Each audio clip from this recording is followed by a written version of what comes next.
Test shells overview. This is what we'll start today, which is part of the offensive security tooling room inside the cybersecurity 101 learning path.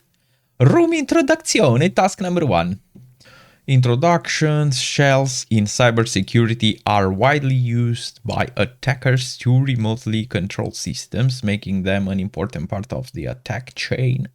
In this room, we'll explore different shells used in offensive security, the differences between them and their use cases. This knowledge can help enhance penetration testing and exploitation skills, and also help us understand how to detect when a remote shell is being used by an attacker within an organization.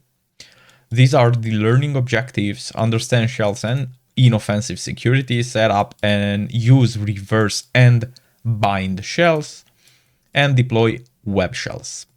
Room prerequisites, basically everything that we did so far. Caveat. Do you want some caveat? To use the use of Metasploit or other frameworks that generate or interact with shells have been intentionally left behind from this room. This is to focus on understanding how shells work without the use of assistance of a tool to either set up or generate a shell. Also for this room, we'll use Linux OS for all of the examples.